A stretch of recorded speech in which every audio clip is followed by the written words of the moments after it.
गोविंद शिल्प घेऊन येत आहे एकूण 80 ट्विन बंगलोचा भव्य दिव्य पंढरपुरातील एकमेव प्रकल्प। आमच्या प्रकल्पाची वैशिष्ट्ये मनाला शांती देणारं महादेवाचं मंदिर, मुख्य रस्ता सुमारे 30 फुटांचा, अंतर्गत रस्ता सुमारे 20 फुटांचा, ग्रामपंचायत योजनेचा प्रत्येक बंगलोजला स्वतंत्र नळ, सांडपाण्याची सुरक्षित विल्हेवाट, सर्व टाइल्स ग्लॉसी आणि नामांकित कंपनीच्या, सर्व स्टेअर, खिडक्या, चौकटी सुपर ब्लॅक ग्रेनाइट, दोन्ही अटॅच बाथरूम पूर्णपणे टाइल्स, पंतप्रधान हर घर नल योजना पूर्णत्वाकडे, bathroom, basin, kitchen, CP fittings हे जगवार कंपनीचे, स्टील वर्क पूर्णपणे जिंदाल कंपनीचे, 1000 लिटर पाण्याची टाकी, 150 लिटर सोलर वॉटर हीटर सोबत वॉटर प्युरिफायर, प्रत्येक बंगलोजला स्वतंत्र पार्किंग, दर्शनीय भाग पूर्णपणे डॅटो टाइल्स, टाटा प्रवेश कंपनीचे आकर्षक भक्कम दरवाजा, फुटी उंचीचे सुरक्षित कंपाऊंड। मग विचार काय करताय? गोविंद शिल्प, पत्ता गट नंबर 95, हॉटेल अंगण शेजारी, टाकळी रोड, पंढरपूर।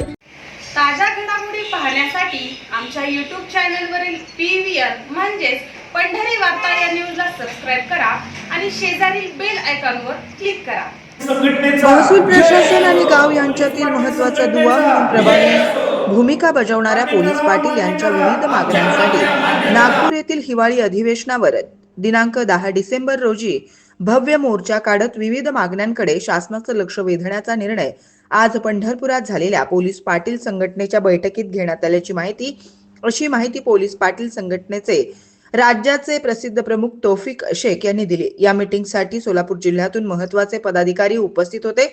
एक पोलीस पाटील अधिनियम 1967 मध्ये दुरुस्ती करून त्याची काटेकोरपणे अंमलबजावणी करण्यात यावी।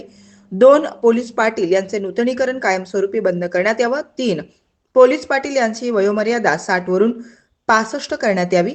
4 सन 2019 पासून सेवेत असणाऱ्या पोलीस पाटील यांच्या वारसांना अनुकंपा कायदा लागू करण्यात यावा।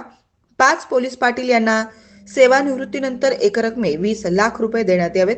6 पोलीस पाटील कल्याण निधी स्थापन करण्यात यावं आदी 11 प्रमुख मागण्या व इतरही काही मागण्यांसाठी 10 डिसेंबर 2025 रोजी पोलीस पाटील संघटनेच्या वतीनं नागपूर पोलीस पाटलांच्या न्याय हक्कासाठी आहे। व प्रलंबित मागण्यासाठी आम्ही 10 डिसेंबर 2025 रोजी नागपूर येथे भव्य दिव्य असा मोर्चा काढणार आहे। गेल्या वर्षी आम्ही असाच नागपूर येथे मोर्चा काढला होता। त्या मोर्चाचं आम्हाला बेनिफिट असं झालं की आम्हाला 15,000 मानधन झालं, पण शासनाने आमची जी प्रलंबित मागण्या होत्या त्या मानधनाबरोबर त्या अजून पूर्ण केलेल्या नाहीत। त्यामुळे आम्ही 10 डिसेंबर 2025 रोजी नागपूर येथे मोर्चा काढणार आहे। त्या अनुषंगाने आज आम्ही बैठक आयोजित केली होती। आमच्या मागण्या अशा आहेत: पोलीस पाटील अधिनियम 1967 मध्ये बदल करण्यात यावा, तसेच पोलीस पाटलांचे जे नूतनीकरण आहे ते नूतनीकरण बंद करण्यात यावे, तसेच पोलीस पाटील यांना अंशकालीन गृह विभाग तसेच महसूल विभागात आम्हाला कमीत कमी 10% आरक्षण देण्यात यावे, तसेच पोलीस पाटील निवृत्तीनंतर